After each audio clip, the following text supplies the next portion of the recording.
I don't see Hundertwasser necessarily as an architect primarily. I see him as a philosopher.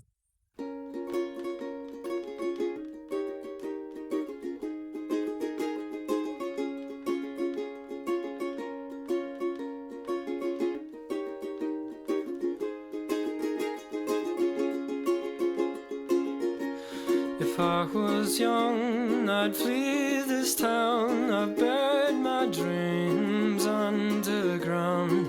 As did I, we drink to die, we drink tonight.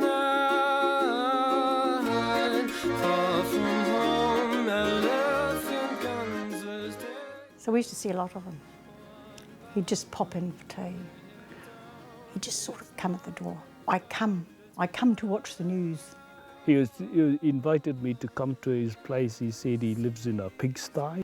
You know, he was a typical artist, eccentric artist, and I had been an artist myself. I understand how some people can perceive us to be eccentric.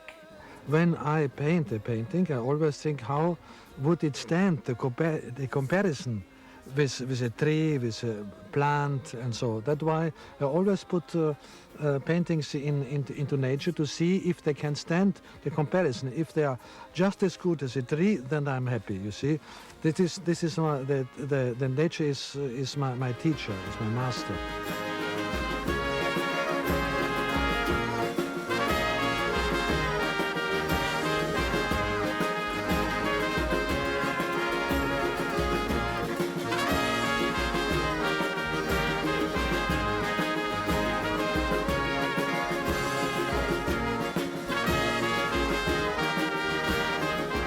I call myself Hundertwasser and Rainy Day, because I think without water mankind couldn't exist. Hundertwasser felt very strong about the toilet because for him to build a toilet finally in Kava was the ultimate. I laughed when he mentioned the fact that he wanted to build a toilet. I said, this is crazy, and he said, no. I built churches, I built all sorts of wonderful buildings, but a toilet is the most sacred, because we shit and give it back to nature, and that's so important and so sacred.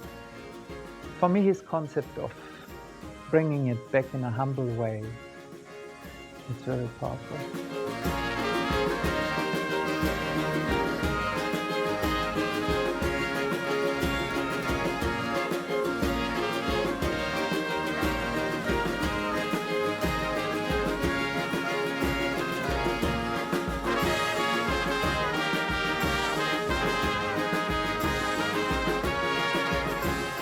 What's significant is that Frederick, in his art, spoke a language which could be understood globally. The spiral is the symbol of creation and beginning life. It is a symbol of death too, because, but let's say it is creation.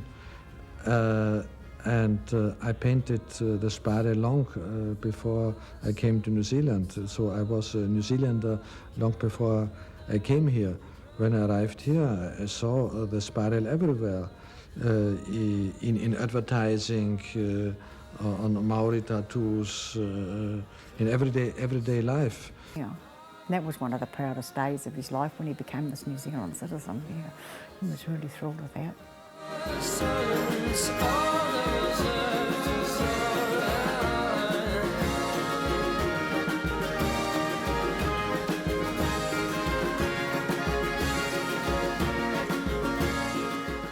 He was really an environmentalist, and I guess in a sense one a bit before his time. Frederick was not taken very seriously for a long time in New Zealand. Most New Zealanders didn't understand Frederick.